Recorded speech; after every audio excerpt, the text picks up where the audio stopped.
So anyway, so Michael, what I wanted to talk about was just I needed sympathy for what happened yesterday. No, 2 days ago, coming back from vacation. So we were driving back from the beach, from our beach vacation, my family. And when I refer to the Bay Bridge, I'm referring to on the eastern coast of the United States, basically around the mid-Atlantic. There's a bridge that crosses the Chesapeake. And I don't know if it has any other name. I'm sure it has some memorial name, whatever. But it's the Bay Bridge. So we're coming back from the beach. We're getting ready to cross the Bay Bridge.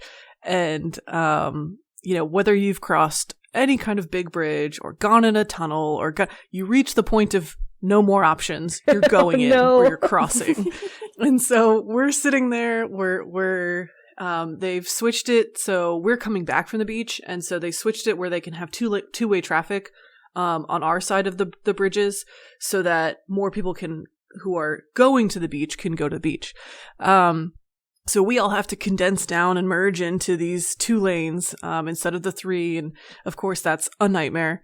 And we're sitting there and it's a lot of like the stop and go and stop and go. And one of my kids, every once in a while, gets motion sickness. Oh no. And I already appreciate the comments because So we have reached the point. We're dreading the story. We have reached the point of we have like green arrows over our lanes of the lighted of like, you can go in this lane and don't go anywhere else. There's no more exits. We are waiting to cross the bridge. And the kid who sometimes gets sick, even though they hadn't in a long time, this kid proceeds to throw up every single thing they ate that day. From the oatmeal. Yep. The oatmeal with blueberries. Ew. The PBJ from lunch. The milk. All of it. And there's nowhere for you to pull over on the bridge. And there is nowhere. And it was not just like a threw up once. It was started to throw up and threw up for about 7 minutes straight. Oh god. Of just like continued.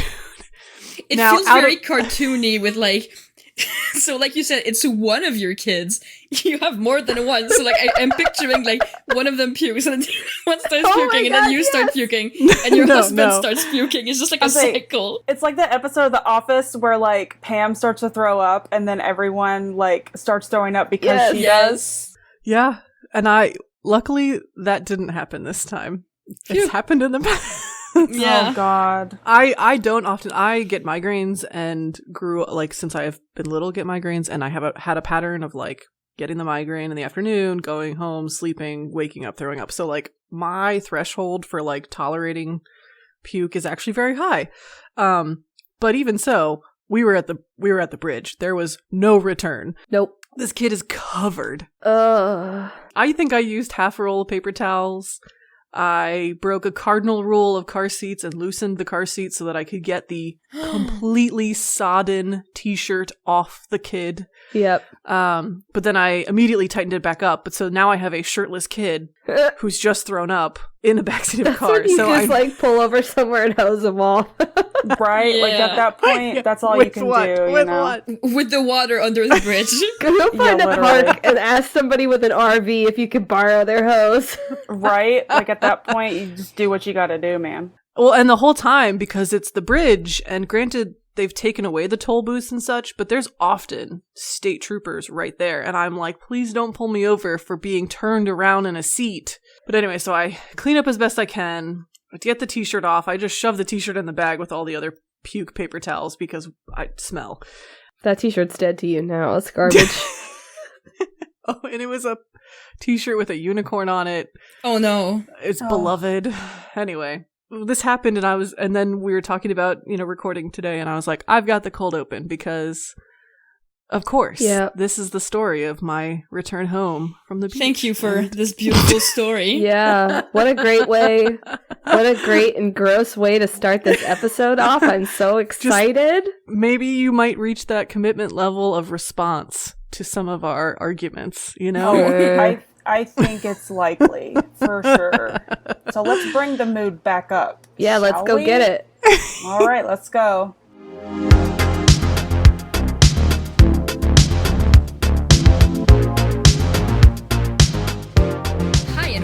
My Podcast Knows What You Read in the Dark, a book club podcast made by chaotic people for chaotic people. I'm Leigh. I'm B. I'm Caitlin. And I'm Kristen.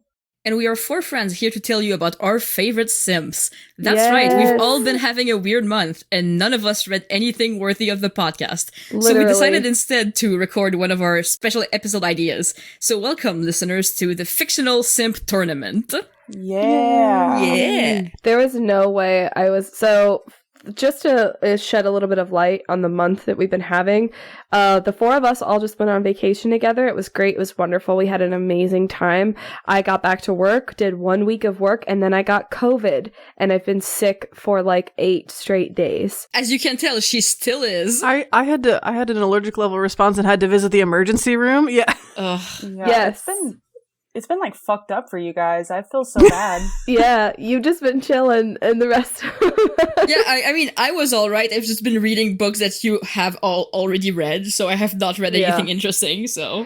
Yeah, I have read nothing of substance, and I will not share what I've been reading because and we don't want to know. It's flat out embarrassing, so... Yeah. I tried to read something on Thursday just because I was so bored. Like I said, I've been sick, in case you couldn't tell by my voice. But I tried to read something on Thursday because I was so bored of like laying in bed and playing video games, and it was like trying to drill holes in my head. So I just put it back down and went back to video games. I think we all knew when none of us had started the book club book until like the 25th of June. Like, yeah. Did you end up finishing it, B? I did. Yeah, it was. I think it was like July 2nd or something that I finished it. But yeah, it counts. like I didn't get to start until like June 27th. Yeah, we were on vacation, so a whole week of June doesn't count. Yeah, Right. Exactly. All right, well, let's fucking get into it because we got a lot of brackets to get through. Mm-hmm. We got a lot of boys to drag and praise and all this praise stuff. and worship. Yes. So here at My Podcast Knows What You Read in the Dark, we talk a lot about simps, but this specific episode, it's important for us to define what a simp is. If you've ever tried Googling it, you probably met a lot of angry incel definitions of the definition that will belittle simps, but like here we worship them. We love simps. So I came up with a definition that's not perfect, but better than all of those that I found online. So a simp is a character, usually a male, whose crush on their love interest is so all-consuming that they make most of their decisions with the other person in mind. So basically, love made a fool out of them. Yep. Yep. Pretty accurate. Oh, big I have time, here baby. our list of challengers. We're not all familiar with all of these, so like some of them we're going to have much more passionate discussions about than others. Yeah. We have Thomas Cresswell from Stalking Jack the Ripper by Kerri Maniscalco. Vektal from Ice Planet Barbarians by Ruby Dixon. We have Damianos of Akielos from The Captive Prince by C.S. Pacat. Rhysand from A Court of Thorns and Roses by Sarah J. Maas. Lorcan Salvaterre from The Throne of Glass series by Sarah J. Maas. Edward Cullen from Twilight by Stephenie Meyer. Gag noises all around everywhere. I was rolling my eyes. Yeah. Like noisily low rolling your eyes.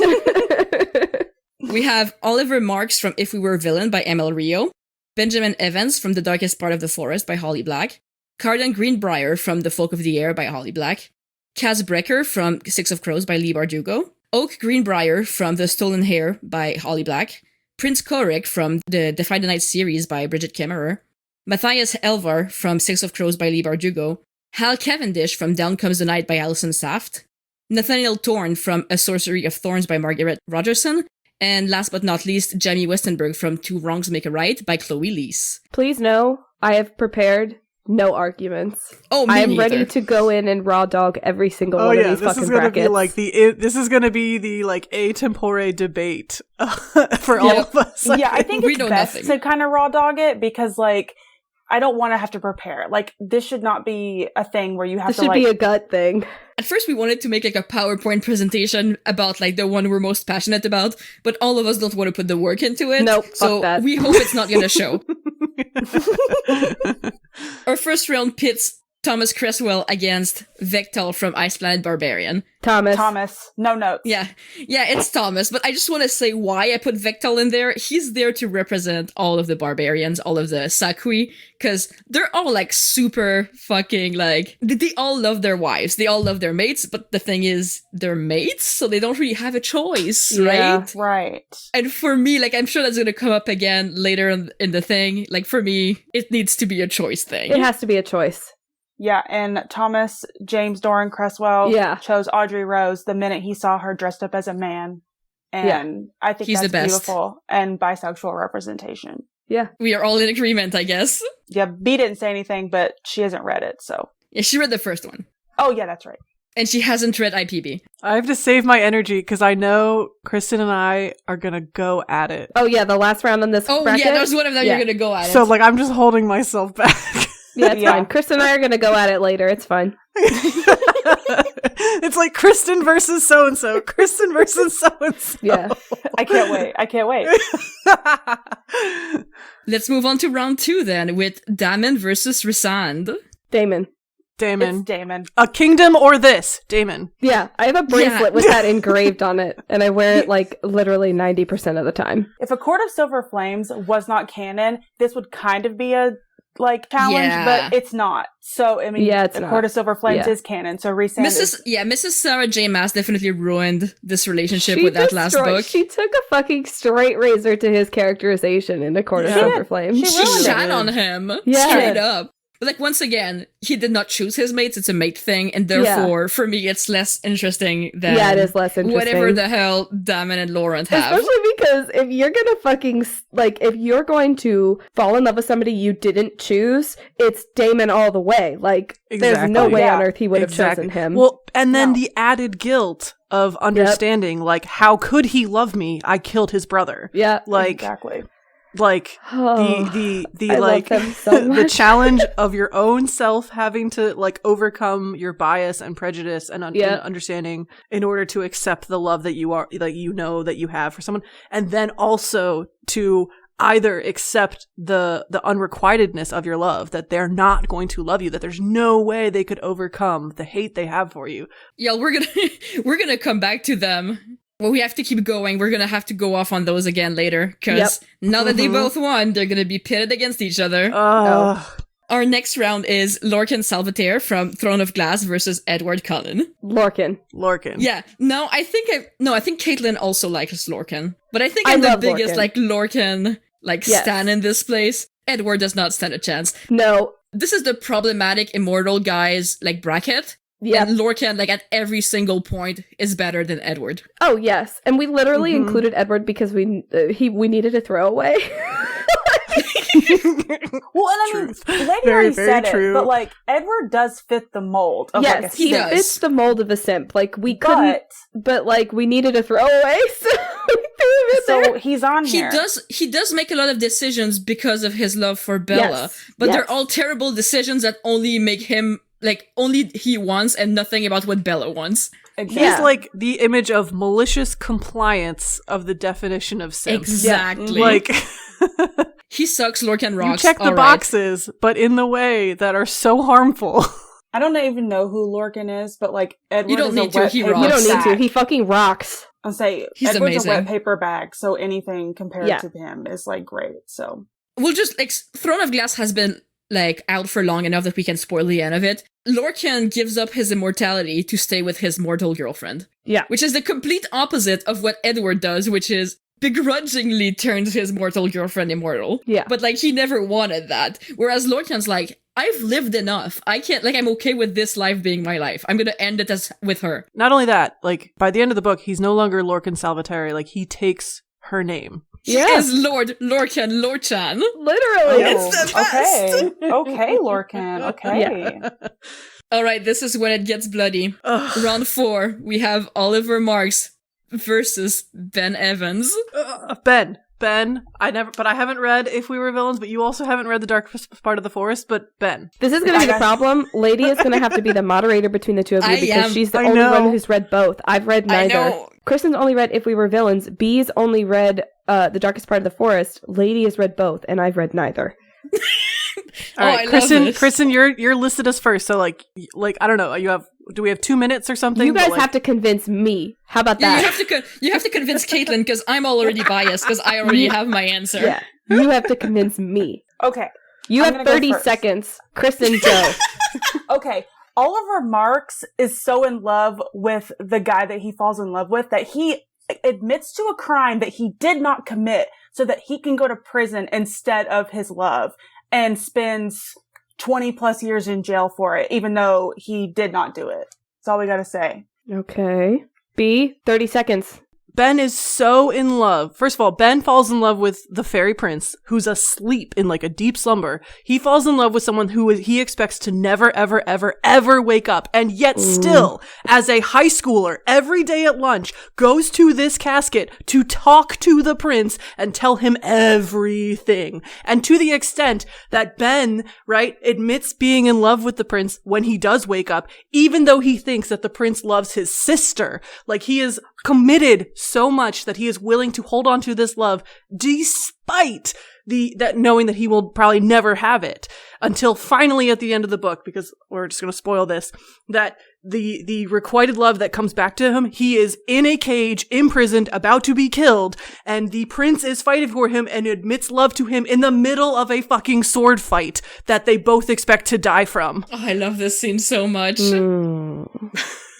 Those are both really good points. But I think I'm gonna have to vote Ben. I knew you wouldn't pick mine because everybody hates me. My vote was for Oliver, so now we have 2-2. Oh no! Oh no! I'll tell you what my vote is for Oliver. So when we came up with this list, B said that she wanted Ben to be in it, and I said I wanted Severin to be in it. Because for me, the fact that Ben had a crush on Severin is not a simp thing, because he did not know him at first. And sure, it became a simp thing, but for me, Oliver wins that one because, like... Oh, you know what? He fell in love with him. I think when you put it that way, it's right, because Oliver made the choices based on his love for somebody else. He made those choices, and Ben was just in love with somebody else. I do love Ben. He's my baby. But for me, my vote goes to Oliver. I don't know. I think you could argue, because, like, Ben is, like, not the main character. He is a minor character, and you still get his point of view. And it's his first point of view where Ben is actually literally going through the mindset of, like, oh shit, the prince is awake. Oh shit, I think my sister woke him up. Oh shit, I think they're, like, interested in each other or tied to each other or destiny or fate or something, and yet still makes choices to get him clothes, like make sure that he helps him out to continue to, like, I still think Ben makes those choices. It's okay, it's valid. I'm gonna still stick with Oliver only because, and I know this for a fact, Lady is not gonna let either one of these beat Lorcan in the next round. Absolutely not. There's no way. Like, Lady will slit our throats with her bare hands before she lets one of these two guys beat Lorcan in the next round. I mean, it's true. You make a very valid point, Caitlin. Yeah. So, I'm gonna vote Oliver, so we can move on to the next You're bracket. doing the deep planning. Yeah, sorry, B. I do love Ben. He is my favorite character from the darkest part of the forest. So, like, when I put Oliver on this list, I knew he wasn't going to make it far, but he had to be on here because he needs you to defend him. Oh yeah, exactly. Apparently, no one else in life did. He deserves his place on this bracket, but I know he's not making it very far. Yeah, I mean, there's some icons on this list. Yeah. So Oliver and James never fucked Raw. The next, just like the end. Yeah, Melanie, are you listening? You need to fuck Raw. Okay. You need to fuck Raw. Okay, next, let's go. Round 5 is 2 completely different Sims that make terrible decisions. We have Cardan Greenbriar and Kaz Brekker. Cardan. I gotta say Cardan. It's Cardan. Yeah. I'm sorry, Kaz. I wouldn't pick Kaz well, I mean, we all love Cardan here, but, like, Kaz makes decisions that he knows will make Inej unhappy. Exactly. Mm-hmm. He still has common sense. And not even common sense, but certain, like, selfish motives. Yeah, yes. Like, he has his own fucked up values, whereas Cardan is just, like, he's not a himbo. I don't like when people call him a himbo because he's clever, but he has big himbo energy. Yeah. Yeah. Emotionally, he's a dumbass, and he makes terrible decisions. Whereas Kaz is emotionally stupid, but his decisions, like, still end up being good for someone down the road.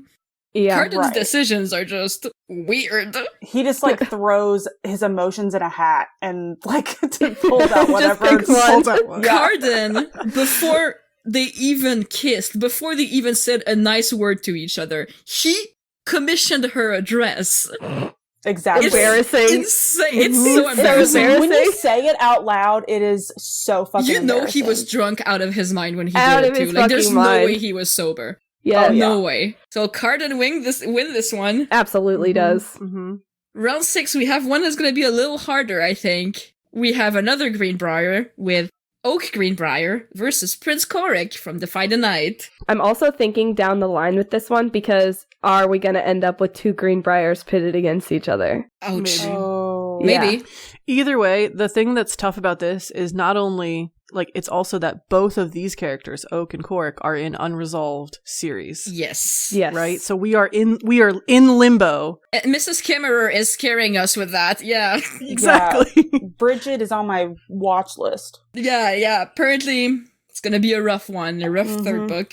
The Prisoner's Throne is probably going to be a pretty fucking rough one, too. Yeah. Oh, yeah. Oh, for sure. That's what I'm saying. So, like, currently, they're both in some shit. Oak currently is in a bridal, like, that has the power to control him. And the person who has that power right now is the person that he has fallen for, Cern. God. I can't fucking wait. Holly just puts us in these, like, positions, and it's so difficult. And Corrick currently is separated from his love interest, Tessa. Corrick currently... Oh, God. Okay, Corrick has my vote. Corrick has my vote. He has a friends to enemies to lover, but still kind of enemies relationship with his love interest. And right now, he has to go back to being evil just so he can survive and see his lover again. And for me, that's so, like, he's trying to get better, but right now he can't get better. He has to be evil. And for me, he has my vote for that. Especially, like, in the last book, like, he was trying so hard to be good for Tess. And the fact that But I don't think, I have to think about Oak, because we only have one book specifically for Oak, and we only have snippets, but we have flashbacks of Oak first of all, we have flashbacks of Oak making choices when he's 7 to have mercy on Surin. But then we have these flashbacks where he goes, and she's not even close to anywhere where he should be in terms of... That's true. He travels hundreds of miles to the middle of the fucking woods in Virginia to find and talk to Surin when they're, like, earlier before the book, like, the narrative of the timeline of the book starts. I wonder, because, like, Corrick, and this is the other issue, is, like, when we've been talking about some of the simps, like, Corrick is in a position of significant power versus Oak. So Corrick has had, in terms of, like, ruling and governance. So, but at the same time, there are many choices that Corrick has made that are not in Tessa's interest and not for the benefit of Tessa. Yeah, it's almost like a Kaz Brekker situation. A little bit, yeah. Yeah. That's why I'm torn. A little bit, yeah. Yeah, you make a good point about that. But I mean, at the same time, Oak has the privilege of not having to make those decisions. Right. So I don't know, I'm torn. I mean, because you have to remember, like, Corrick has his brother to think of, who is sick and dying, and it's the king. And so, like, he has to think about his brother in regards to some of the decisions that he makes and the things that he does. If it was the poor little Meow Meow bracket, Corrick would win, for sure. 1,000%. My poor baby. But I think this one's gonna go to Oak. I could go either way, but I don't know if I'm leaning more towards Oak because he doesn't have to make those decisions. Yeah, that's kind of where I'm at. Like, I don't know I'm staying with Corrick because I want to give my boy a chance. Because we didn't know for sure. Like, it seemed like some of the narrative in Oak's book, Oak is being selfish with his decisions in terms of taking Surin along. I don't know. I'm going with Corrick, I think. This is like our biggest discussion for someone we know is going to lose next round. But yeah. We can't think like that. They both have a chance. I lied to myself. I'm going to go back. I'm going to stick with Corrick. So I think Corrick's going to take the round. Yeah, Corrick is already the winner because we got 3 for yes. I'll say Oak just because Descent. Right. Descent, yes. He's a perfect simp. It's just tough competition. We just don't have enough information about Oak. I think early on, Holly Black confirmed that the second book's going to be from Oak's point of view. I think so too. I think If I remember correctly, that's going to be rough. It's called The Prisoner's Throne. That's true. Our boy's a prisoner right now. Yeah. You know who else is a prisoner? My baby Matthias girl. Elvar. Round 7 is Matthias versus Hal Cavendish from Down Comes the Night. How? I have not read Hal's book, so I've read Six of Crows and Crooked Kingdom, but I have not read Down Comes the Night. So Caitlin. Hal literally, so the whole book is from Ren's perspective, but Ren literally refers to Hal looking at her like he's a man seeing the sun for the first time. So, argument over. Like, what the fuck else do you need? Isn't the Hal... Wait, this is the book, to recap, because you discussed this on one of our episodes. I did do an episode. So he has the ability to kill people with a look, right? Yes, he can look at people and kill them. So his whole life, people people who respect him avoid eye contact with him because they're afraid of him, and people who are his enemy obviously avoid eye contact because they're his enemy and he's going to kill them. So he really is basically grown up since he was, I think in the book he says he was like 7 or 8. He may have been a little older. He's pretty young. But he's young. Yeah, he's young when he develops this power. So coming to, where we are in the book when he's like 20, I think he's 20 or maybe 21, he has basically spent pretty much most of his life as an outsider and an outcast, and nobody wants to even look him in the eye, because even though he is feared and respected and a powerful person in his country, everybody's afraid of him. And then Ren comes along and she's like, I'm not fucking afraid of you, but I'm gonna stand up to you. And then he is down bad for her from the second they meet eyes. He lets her fucking baby him when he's sick, and then he makes the worst decisions. She betrays him. She betrays him. She's going to turn him into her country and basically get her position back by turning in the most wanted man in her country. And when he finds out, they wreck on this, they're on a sleigh, and they wreck on this sleigh in the middle of nowhere in the snow. He leaves her, and then he fucking comes back for her because he couldn't stand leaving her in the snow even after she betrayed him. So I don't know what else. I don't know what other arguments I need to make for him. I feel like if I don't pick Matthias, that I'm betraying him. This is also where I reveal to the group that I don't really care that much about Nina and Matthias, and you all draw and quarter me. I mean, are you fucking kidding me? Oh, Kristen, just give your argument for Matthias. I just, I don't know, even whenever Matthias hated Nina when he was in prison after Nina betrayed him, and, well, she didn't betray him, but, she turned him in thinking she could get him out of Hellgate, and she didn't get to him in time, and so she kind of did betray him. But regardless, even whenever he was locked in Hellgate and hated Nina, he still loved her and dreamed of her every night and wanted to see her again. I do realize, and if you've read Six of Crows, you know this, but when he first sees Nina again, he tries to kill her. But it's just and that's what kind of almost leads me to not want to vote for Matthias, because he did have these moments where he didn't think of Nina's best interest, in that moment, but I mean, indoctrination's a hell of a drug. Right. So, at the same time, I can't really fault him for that because of what he had been through in his life. So, I don't know. Yeah, it's a really hard one. Nina, I am already home. Wreck me. I'm looking at all the other Sims, and I don't know. None of them had, super, Korek did make some pretty bad decisions, and Damon and Lauren tried to kill each other, literally until the end. Oh my god, king of fucking Damon bad and decisions. Lauren only made literally bad decisions. until the end, but... Yeah. Damon eats bad decisions for breakfast. Okay? Exactly. And I see Caitlin's point on Hal, because, me and her talked about it when we read this book together and no one else had. This man is a simp of the king of the simps. He's ready to give up everything, his entire, his status, everything. They were going to run away together. He's giving up fucking everything for her. I like how both Matthias and Nia and Hal are supposed to give up and run away together. Yes. Both pairs. Matthias went against everything he believed in, and everything. I feel like I have to vote for Matthias just because someone has to respect him, and surely the author did not. So I feel like I have to respect him because Leigh Bardugo does not care about him. Fucking amen. Yeah. Matthias for me. B, you've got the vote. I was pretty convinced by Caitlin's argument for Hal. Oh, I know. I'm leaning towards Hal. My vote's for Hal. So we have a tie. We have a tie. What do we do for a tiebreaker?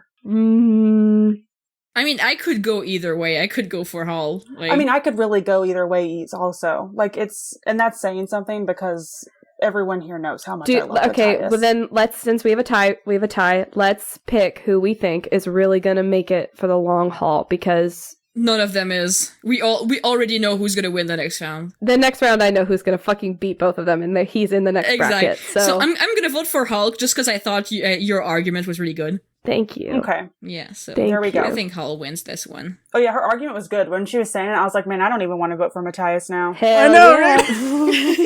right? All right, y'all. Round 8, Nathaniel Thorne versus Jamie Westenberg. Nathaniel. Yeah, can someone make a point for Jamie? Because, like... I mean... I haven't read it. So, Jamie is, modern contemporary romance. But the interesting thing for Jamie is that his story has specifically, like, it's explicitly represented anxiety. But so in Jamie's case, explicitly, like, his anxiety is something that he has to work through in his point of view of his own book. And so it's interesting for Jamie in that, there's this layer to his character that involves also the internal struggles that he has to overcome. So I think that's why we probably included him in the first place. I haven't read A Sorcery of Thorns, but like y'all were pretty adamant about it, so I'm not going to argue. But I do think it's, in terms of Jamie's, he falls quickly. He is willing to like overcome and work through his anxiety and his own issues, as well as be really, really, really supportive of his partner in terms of their issues as well. So he deserves his spot, but he's not winning. Right. I mean, It's Nathaniel. Come on. It's Nathaniel. Yeah, it's Nathaniel. It's Nathaniel fucking Thorne. Like, come on. He just loves his tall wife. God. Exactly. He loves her so much. All right. Well, that is all of our round 1. We need to get moving because we've got like 8 more brackets. Yeah, and they're going to get harder, guys. Yeah. All right. Round 2, motherfuckers. Let's go. Let's just jump right in. This first one's going to be tough, so... Yeah. Round 1 was tough. We eliminated a lot of great players. We are into the nitty gritty now. Let's fucking go. Our first pair up is Thomas Cresswell versus Damianos of Akielos. Oh, Damon. Just gonna keep going. A kingdom or this? I can't. I'm sorry, Thomas. I can't believe I'm gonna do this to my baby girl, my Thomas Cresswell. You have to do it. I have to pick Damon. I'm sorry. I love you. Yeah. But I can't. Thomas isn't choosing to betray, like, his whole ass country and give all of it up. Yeah. Yeah, I mean, that's...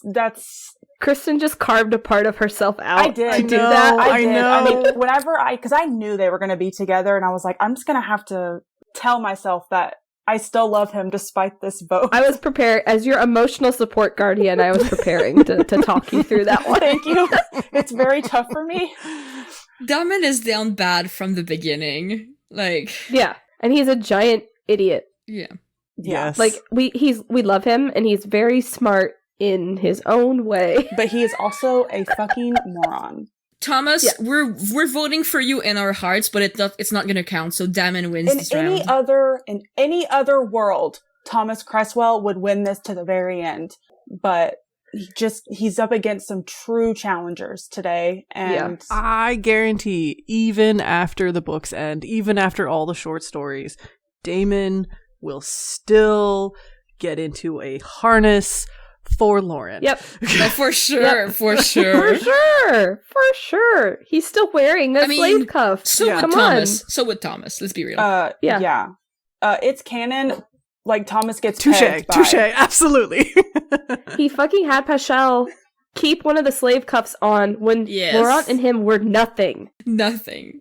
Since we're saying goodbye to Thomas now, we have to mention the fact that he did buy Audrey Rose a cane, and that's the most beautiful thing I've read. That's the most beautiful thing ever. He bought her more than one cane. Yes, for you who hasn't read the series, at one point Audrey Rose gets something happens to her and she's now disabled, and he buys her a cane. He makes her like a custom-made cane.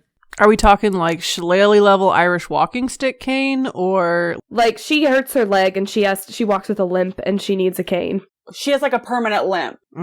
And like he gets it carved with like a dragon head on the top. I think there's a knife in it too. And yes, there's a dagger there's a knife in it, a like, concealed blade. So she can stab her enemies with it. Yeah. The best fucking gift ever. Like, yes. The man is just, okay. We have to move on because I'm getting sad that I couldn't vote for him. Congrats, Damon. All right, our second matchup is Lorcan versus Oliver Lorcan. For sure. I'm sorry, Tristan. This is another one where, like, I don't know Lorcan, but, like, just describing what you said, like, they're kind of both doing the same thing, right? Like, they're both giving up, like, this part of themselves for, like, the person that they're in love with or whatever. Not only his immortality, but Lorcan, at the beginning of the story, he's also a blood-sworn soldier to, like, the antagonist of the series. And he basically gives that up for the mortal girl he fell in love with. And when he meets her, she's like a nobody. She's a prisoner. Yeah. She's like... And all she does is boss him around. Yeah. And it's the greatest thing ever. Including at one point, like, making him pretend he's part of, like, a performing traveling troupe. And he is, like, the biggest, baddest fucking warrior. Yes. And he's like, what? And he's still blood-sworn to this evil woman. And meanwhile, he's just traveling with this random-ass girl. And when she gets her period, he just tears up his shirts and makes her pads out of it. Yeah. Like, dude, you don't have to go so hard. Yeah, chill out. Yeah, this is another one that hurts. It hurts so bad, but... Once again, she is also disabled, and he makes her, like, weird Sarah J. Maas magic braces with his powers. Like, don't question the magic, it's Sarah J. Maas. But he makes don't question the magic. He makes her a brace with his magic. If you question the magic, you might get a headache. Yeah, so I'm already confused, so let's just move on. Yeah. I don't Congrats, have Lorcan, you're my baby girl. I love you. I don't have a good enough argument that can beat that, and I'm never going to be able to come up with one, so it's fine. But Oliver, you did the best. You did the most. You did all you could. Yeah, like... Literally. Tough competition out here. I just had a random thought that means nothing, but, like, can you imagine how mad the TikTok girlies would be if they saw that we kicked Rhysand out in the first fucking round? Good. Yeah, I mean, he was against Damon. There's no chance. Yeah. No. If Rhysand in his all magical night power cannot magic a fucking C-section... Damon is too problematic for TikTok anyway. Nobody on TikTok can talk about this series because you would need to censor every single word. Exactly. Yep. Okay, anyway, moving on. We got tough competition coming up. All right. This whole thing is tough. Cardan v. Corrick. Prince Cardan versus Prince Corrick. I mean, Cardan. It's Cardan. It's Cardan, yeah. I'm hey, sorry, wife, Corey. let me exile you as a joke. The problem is all of these round 2s are really easy, but now we have to go and put these bad bitches against each other in round 3. I know. It's going to be Yeah, terrible. that's gonna be it's going to be a hard, bloodbath. That is where we're really going to get into trouble. Yeah. All right. That's part of You're the great, bracket. Corrick, and all, but like Cardan, like if you reread The Wicked King, is just non-stop flirting. My favorite of the series. It's the Simp Olympics, like. But consider, so High King Cardan, right, versus Prince Corrick and governance, and think of what Cardan gives up in terms of governance to get Jude back from the Undersea. Meanwhile, Corrick is a little bit afraid of properly courting his girlfriend. And like, Cardan's just like out there like flirting with her nonstop. They're not even dating. She doesn't like him. She thinks he's making fun of her. Like, he wins. We need to go back. We breezed right on past Kristen calling it the Simp Olympics, and that's the funniest fucking thing I've ever heard in my life. The Simp Olympics? That's the name of it. That's the title of this episode. Yep. That is absolutely the title of this episode. Well done, Kristen. Best. I mean, and it just, I thought that no one heard it, and I was like, well, maybe it wasn't. No, I heard it, and I funny. tried to say something, but B was already going, so I just let her go. Yeah, I was like, maybe it wasn't as funny as I thought it was. No, I was fucking dying over here. All right. You win. Next bracket. Hal Cavendish versus Nathaniel Thorn. Nathaniel, I'm sorry, Hal. I got no skin in this. Yeah, you got literally no skin in this. This one's hard. Tell me about no one told me about Nathaniel. So why does Nathaniel beat Hal? Because you gave a really good argument for Hal. He literally says to Elizabeth at one point that there's been no one else for him since he saw her beat essentially a demon off the roof of his carriage with a crowbar. So I don't know what else you need. Also, he's bisexual, so Yeah, bisexual king. There's a part at the end where Elizabeth is talking about like how she actually does love him and like they kiss or whatever, and he like almost cries, and he's like, good, because unrequited love would not suit me. I'm and, like, sorry, I need to go grab the novella real quick. Please go grab the novella. Oh yeah, there is receipt after receipt after receipt. Yeah. How does he fall first? Oh yeah. Oh, 1,000%. How soon does he fall? Like I'm Pretty talking they've known each other for like maybe a week. When that scene happens that I talked about, that he says that he loved her since he saw her beat a demon off the roof of his carriage with a crowbar, that demon beating scene happens after they've known each other for like a week. I'll say it's like a quarter of the way in or something. Like it's not far. They have not known each other very long at all. And she does not understand his intentions at all, so she is like grade A dumbass. Oh yeah, she's the densest motherfucker. She's a big, tall, beautiful woman who just wants to hit things with swords and organize books, and I love her more than you could possibly imagine. In the novella, they go up into the attic for something, and she finds a suit of armor up there, but it's cursed, and he spends like an entire day decursing it for her. So that she can wear it. Yeah, and then she spends the whole day like clomping around the house in this suit of armor. Talking about the suit of armor, I found the declaration at the end of the novella, yes! and I want to read it out. Please. Nathaniel tells her, I forgot to mention how devastatingly attractive you are. Don't laugh, it's true. You're brave, strong, and an unstoppable force for good, which I admire even though it's very inconvenient to me personally, and you drive me mad with lust, especially when you're stomping around in that giant suit of armor. Simp. What a bisexual fucking idiot. Yeah, what an idiot. Okay, so Nathaniel wins. Oh, and he proposes to her by basically letting down one of his exes. Oh, yeah. Right? Like, he didn't propose to her before that. He just tells his ex, like, oh, I'm already, like, engaged, and she's like, what? I'm engaged. She's like, wait, we are? We are? I guess we are, yeah. He's a disaster. He's the best. Bisexual disaster. Congratulations, Nat. You go on to the next round. But what have we done? What have we done? Now? Yeah. What have we done to ourselves? We done fucked up. Let's just end. Let's just end. All right, everybody, bye. Be done. Figure the rest out yourselves. Hooray! I don't want to made touch it to this. the quarterfinals, and we're done. Oh, God. We gotta go to the final. We went this far. All We right. made all these good arguments. It's gotta Semifinals. Damon versus Lorcan. Damon. I mean, I'm picking Damon just because I don't know that much about Lorcan, but I mean, I know both, come on. and I'm picking Damon. Can I abstain? No. Nope, you have to pick. You have to pick. And whenever you pick, you need to make an argument for why you picked it. Lady's been very quiet. She might be putting her novella back. No, I'm here. Oh, no, you're I'm here. here. She's just struggling, very difficult. Struggling a No, lot. I'm trying to come up for an argument to justify my choice, and it's hard.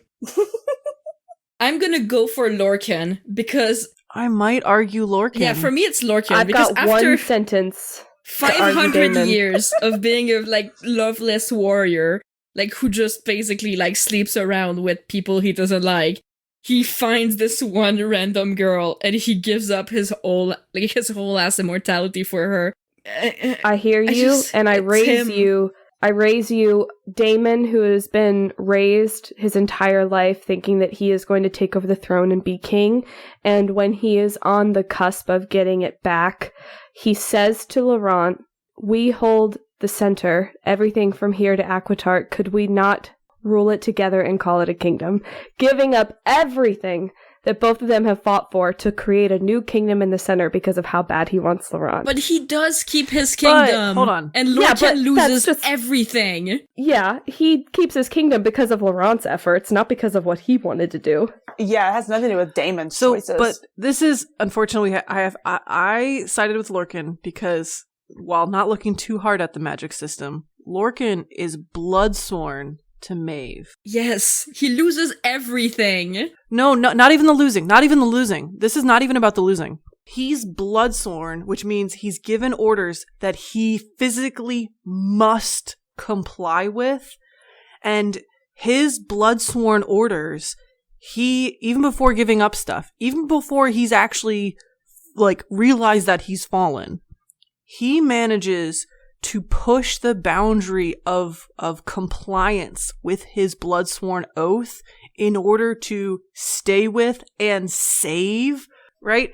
That part of me is that, like Like, Daemon is fighting against, like, the indoctrination, the nobility blood right and stuff, but Lorcan's fighting against a magic blood-sworn oath that literally makes him comply. And that's where I started to think, oh, maybe Lorcan, because he manages to be able to push back against that. I love them both, but for me, it's like I said, it's really like losing everything he's ever known. He just like gives it up for his girlfriend. Well, you can make that. I mean, like, okay, that is where there's the semantics argument, because Lorcan, yeah, like, he does technically lose it, but he gives it up. Daemon lost it at the beginning of the novel. He lost everything he had and everything that was set forth for him for his entire life. Like, he thought that and he still fell in love, and even when he didn't realize that those things were going to be given, that he was going to get those things back. And well, no, but he still fights to get those back. He does fight to get those back, but he also then goes, knowing that it's possible that he is going to be killed. He, one, draws a weapon in the Kingsmead, a sacred place where no weapon is going to be drawn, to defend Laurent's honor, knowing that it could potentially result in him being killed. And he goes to Laurent's trial, and basically all he does is go and confess his love for Laurent and say, like, you guys should pardon him because I love him and he's great. And it works. It fucking works. He makes an impassioned enough plea that it works. And then the witnesses come and back him up. Like, everybody stops and they're like, oh, maybe we should listen. He does kind of love him quite a bit. And then the witnesses come up and they're like, well, we have real evidence. Wait, we can't just say, like, because he has, like, butterflies in his belly that this is all just over. Yeah. Oh, I don't have copies of the later books in Throne of Glass. Listen, I'm going to change to Daemon just because I don't want to have to argue Lorcan against Cardan. Let's go. Daemon wins. What do you mean Cardan hasn't won yet? I am aware. Okay. Weird refereeing. I mean, it's not a refereeing. There's 2 versus 2. That's I'm changing just so I don't have to argue against Cardan. All right. I mean, Kristen hasn't read Throne of Glass, and Caitlin is not gonna budge, so... No, I'm not gonna budge. Yeah, Lorcan will win over Daemon, over my dead fucking body. Exactly. Lorcan wins in my heart. Daemon got too much at the end. This round, I thought this next one was gonna be hard, but we know who's gonna win this next round. We know in our hearts of hearts. It's Cardan versus Nathaniel. Sorry, Nathaniel. Yeah, sorry, Nathaniel. I love you, my bisexual king. But... You're not that bitch. Yeah. Cardan is that bitch. Nathaniel, you had the guts to be openly bisexual, whereas Cardan is clearly hiding his bisexuality. Because we all know he's bi, but he's just like, it's not obvious, but he is. And the thing is, they have very similar levels of, like, ostentatiousness, but it's just like, Cardan is that bitch, TM, on top of being a simp. And Nathaniel doesn't quite get there.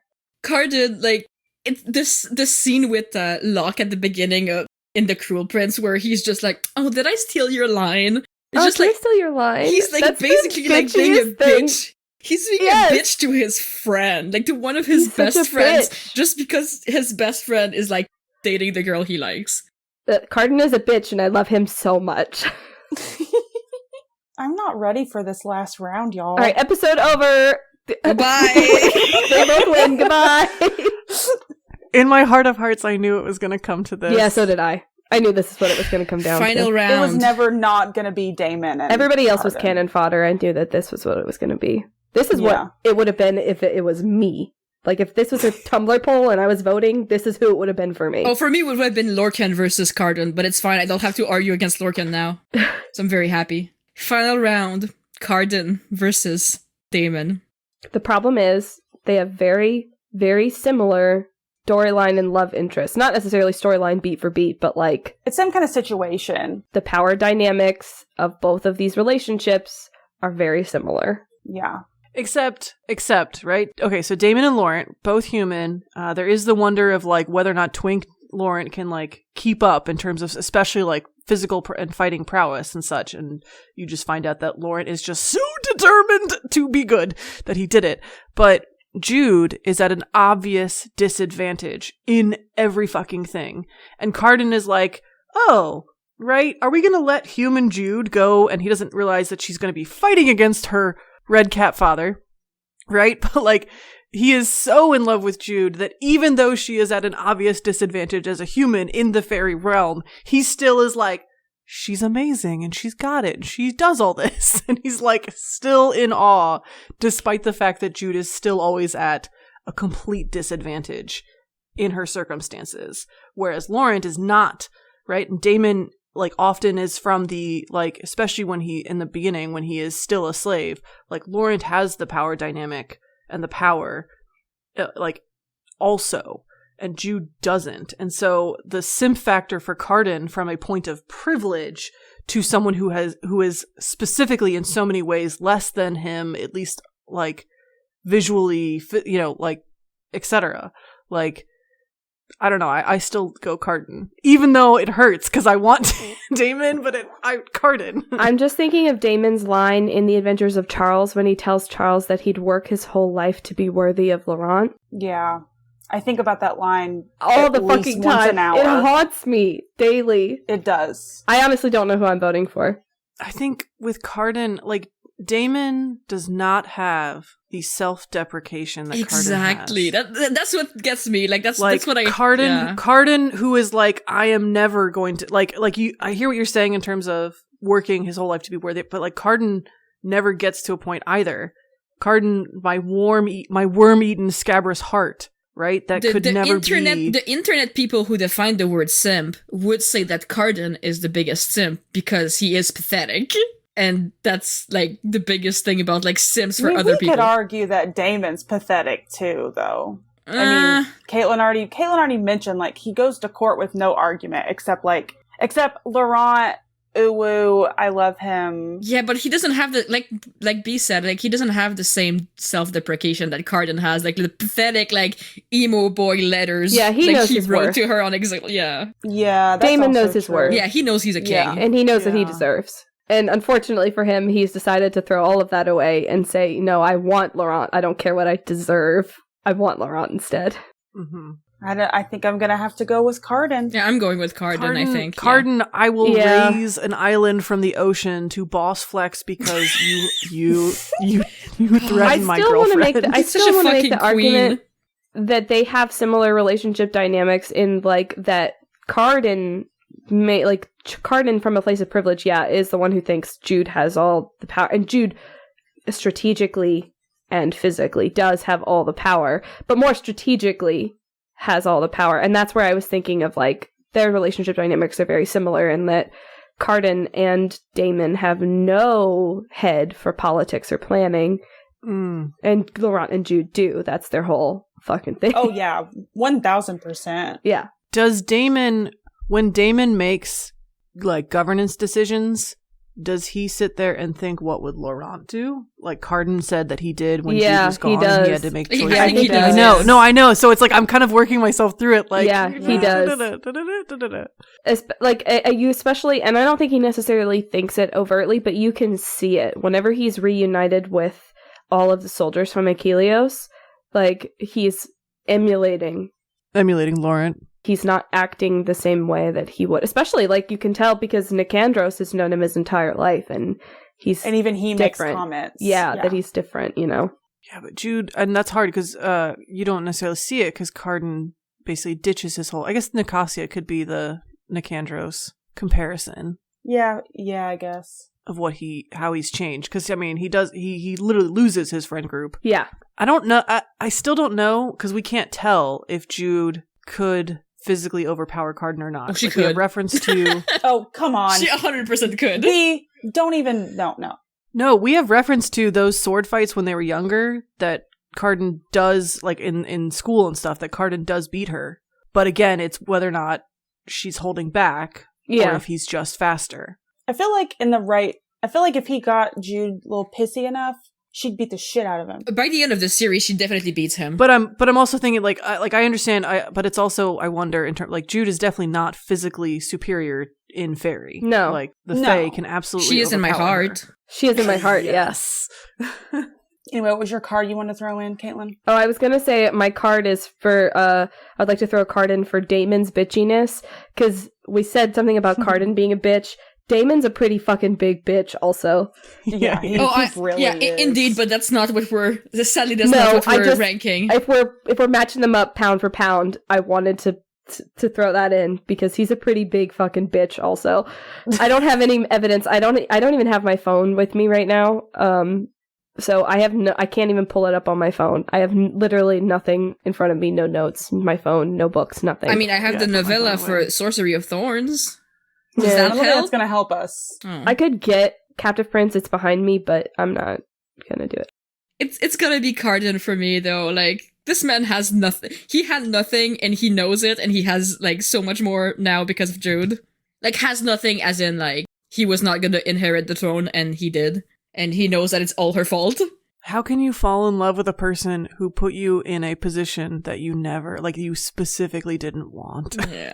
He, like, respects her for it. Well, I mean, you said put you in a position that you didn't want, but like, I know Damon too. I know. Damon, same thing. I mean,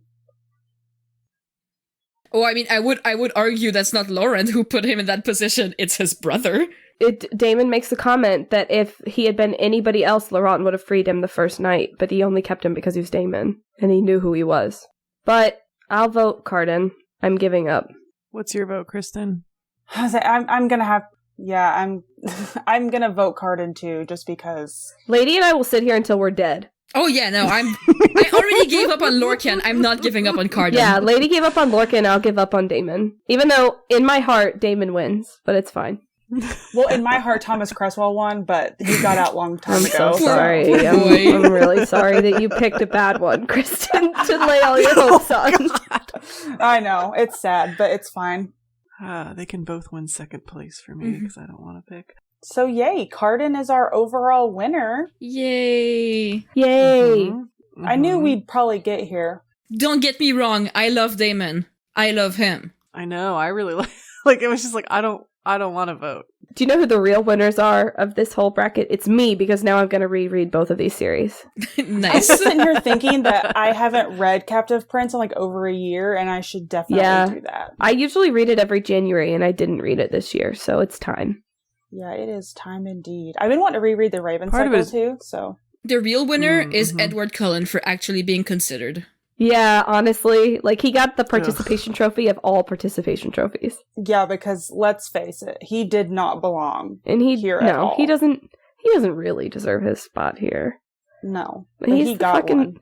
I hate to use this analogy because it's very misogynistic, but he's like the ugly girl at the table. Yeah, I agree. I mean, it's just like what Lady said earlier about how, like, one of the definitions of a simp online is, like, being pathetic. And if Edward is one thing, it is fucking pathetic. Yeah. But, like, in a bad way. Yeah. Yeah, like, not a good way. Not like Cardan's pathetic. Mm-hmm. Well, I would like to thank all of our gentlemen who came in and participated. Thank you, boys. You all fought so admirably. Great. They're all really going to get a leash. Yeah. Each one of them. A leash and a harness.